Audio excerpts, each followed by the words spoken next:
বিকেলের নাস্তায় মাত্র 10 মিনিটে তৈরি করে নিন ভীষণ মুচমুচে এবং চটপটা একটা স্ন্যাক্সের রেসিপি, যেটা কিন্তু বাচ্চা বড় সবার বেশ ভালো লাগবে।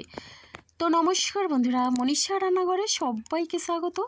দেখুন বন্ধুরা, এই স্ন্যাক্সের জন্য প্রথমে মিক্সিং বোলের মধ্যে 1 বাটি পরিমাণে আমি আটা নিয়ে নিলাম।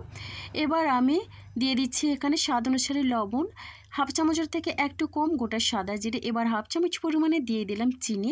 এখানে এবার দিয়ে দিচ্ছি সাদা তেল। বন্ধুরা, এখানে আমি তেলটা দিয়ে বেশ ভালোভাবে ময়ামটা দিয়ে নেব।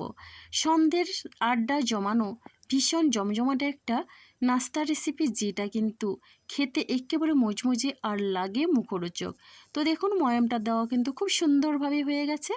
এবার আমি অল্প অল্প জল দিয়ে আটাটা মেখে নেব এবং নর্মাল রুটি পরোটার ডো যেরকম হয় সেরকম কিন্তু ডোটা রেডি করে নেব। একসঙ্গে কিন্তু বেশি জল আমি দেব না, অল্প অল্প জল দিয়ে ডোটা প্রথমেই রেডি করে নিতে হবে। বন্ধুরা, এখানে কিন্তু আমি 1 বাটি পরিমাণে আটা নিয়েছি, আপনারা চাইলে কম বেশি পরিমাণে আটাটা নিতে পারেন। দেখুন, এখানে কিন্তু ডোটা আমার রেডি হয়ে গেছে। আর এখন আমি এই ডোটার গায়ে হাতে করে একটু তেল নিয়ে আমি একটু মেখে রেখে দিলাম, তাহলে কিন্তু ডোটা অনেক সময় ধরে সফট থাকে। ঢাকনা দিয়ে আমি সাইড করে রেখে দেব। ততক্ষণে আমি এই নাস্তার জন্য একটা ফুড তৈরি করে নেব। তো তার জন্য গ্যাসের ওভেনে একটা প্যান বসিয়ে দিয়েছি আর প্যানের মধ্যে দিয়ে দিলাম সাদা তেল।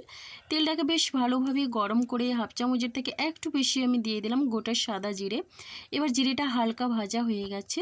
এরপরে এখানে আমি দিয়ে দিচ্ছি পেঁয়াজ কুচি। তো এখানে একটা বড় সাইজের পেঁয়াজ কুচি আমি দিয়ে দিলাম। বন্ধুরা, এরপরে আমি পেঁয়াজ কুচি দিয়ে বেশ ভালোভাবে কিন্তু নাড়াচাড়া করে নেব। পেঁয়াজটাকে হালকা লাল করে প্রথমে আমি ভেজে নেব।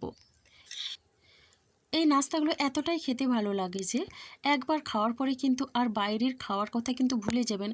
বাইরের চপ সিঙ্গারা তো একেবারেই ভুলে যাবেন। তো দেখুন বন্ধুরা, এখানে 2টো কাঁচা লঙ্কা কুচি দিয়ে দিলাম।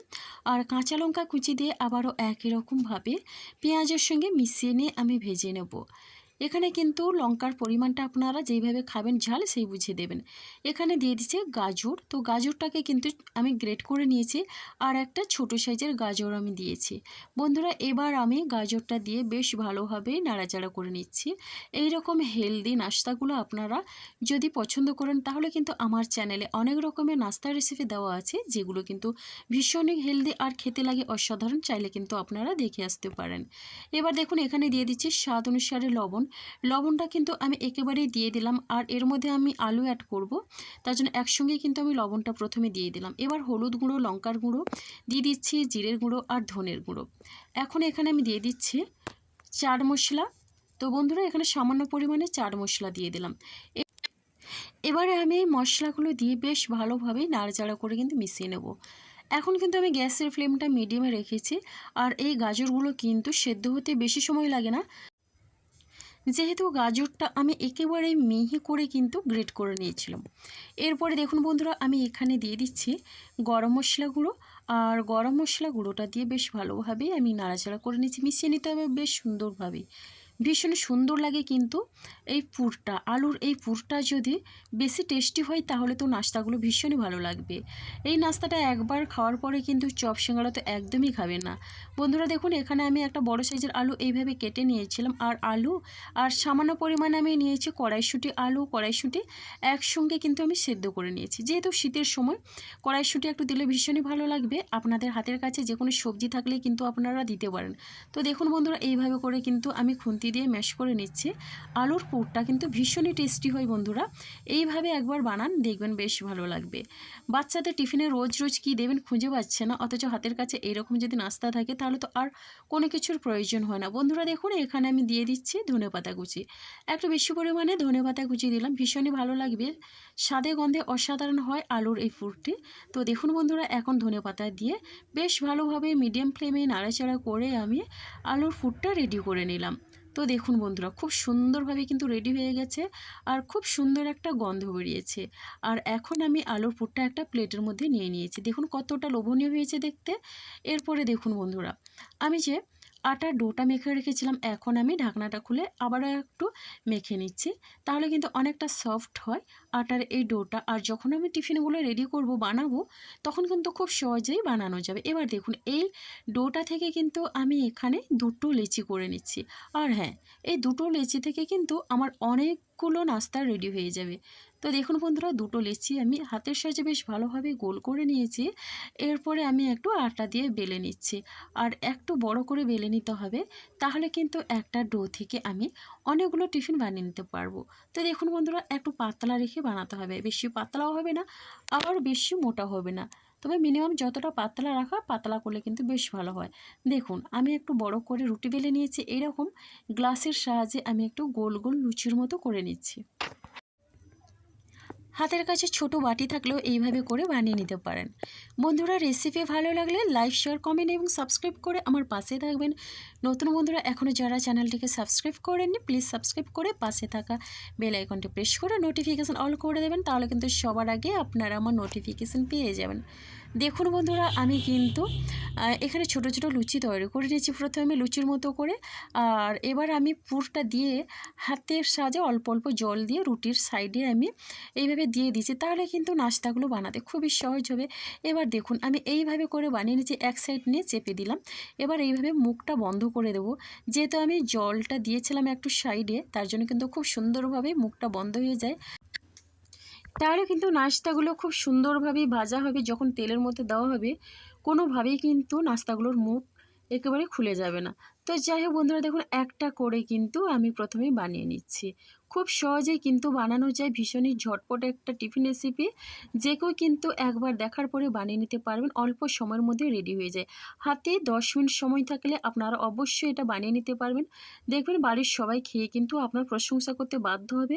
এমনকি বাড়িতে যখন কোনো গেস্ট আসবেন, অবশ্যই আপনারা এই স্ন্যাক্সটা বানিয়ে খাওয়াবেন। সবাই কিন্তু জানতে চাইবেন এই রেসিপিটা আপনি কিভাবে বানালেন। দেখুন বন্ধুরা, আপনাদের বোঝানোর জন্য আমি আবারও একটা বানিয়ে দেখিয়ে দিচ্ছি। সবগুলো কিন্তু খুব সহজেই বানিয়ে নিলাম। তো দেখে বুঝতে পারছেন খুবই সুন্দর লাগছে এই নাস্তাগুলো। দেখুন বন্ধুরা, ভেজে নেওয়ার পরে কিন্তু এগুলো দেখতে আরও ভালো লাগবে।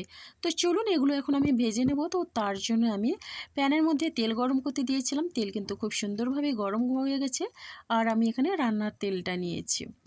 বন্ধুরা দেখুন, সবগুলো আমি একই রকমভাবে দিয়ে দিব। এখানে কিন্তু যতটা পরিমাণে আমার ধরবে প্যানের মধ্যে, ততটাই কিন্তু আমি দিয়ে দিব। ভীষণই সুন্দর একটা নাস্তার রেসিপি, আর এইরকম ছোট ছোট নাস্তাগুলো কিন্তু বাচ্চারা কিন্তু ভীষণ ভালোবাসবে। বন্ধুরা, বাইরে থেকে চপ সিঙ্গাড়া না এনে, বাইরের তেলে ভাজা কিছু না এনে, বাড়িতে যদি এইভাবে আটা আর সবজি দিয়ে হেলদি নাস্তা বানিয়ে দেন, বাচ্চা বড় সবাই কিন্তু ভীষণই তৃপ্তি করে খাবে, এমনকি আমাদের স্বাস্থ্যের জন্য খুবই ভালো। বন্ধুরা, এখানে কিন্তু আমি খুবই সামান্য তেলে ভেজে নিচ্ছি, আপনারা চাইলে ডুবো তেলেও নাস্তাগুলো ভেজে নিতে পারেন। এখন দেখুন উল্টে পাল্টে একটু লাল করে ভেজে নেব, তবে বেশি লাল করার দরকার নেই, হালকা লাল করে ভেজে নিতে হবে।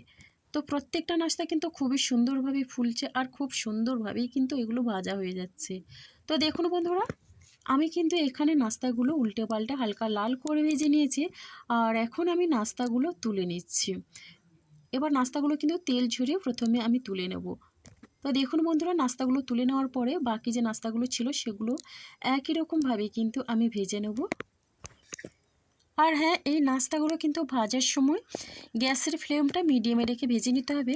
আর এটা কিন্তু আমি রিফাইন্ড অয়েলে ভাজছি, যে কোনো তেলেই কিন্তু এই নাস্তাগুলো রেডি করে নিতে পারেন।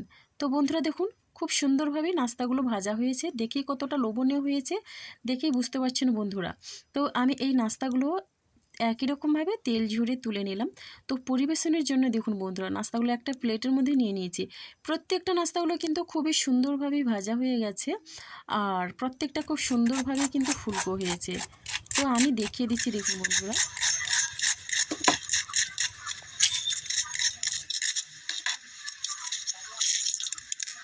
কতটা মুচমুচে হয়েছে, দেখেই বুঝতে পারছেন আওয়াজটা শুনে। আর এই রকম মুচমুচে, আর ভেতরে কিন্তু একেবারে চটপটা মুখরোচক নাস্তা রেসিপি। তো বন্ধুরা, ভীষণই টেস্টি হয়েছে খেতে, অবশ্যই একবার হলো ট্রাই করবেন। কেমন লাগলো কমেন্ট করতে ভুলবেন না। তো আজকের রেসিপিটা আমার এই পর্যন্ত। আগামীকাল আসবো আবারও একটা নতুন রেসিপি নিয়ে। আপনারা সবাই সুস্থ থাকুন, ভালো থাকুন, অসংখ্য ধন্যবাদ রইল।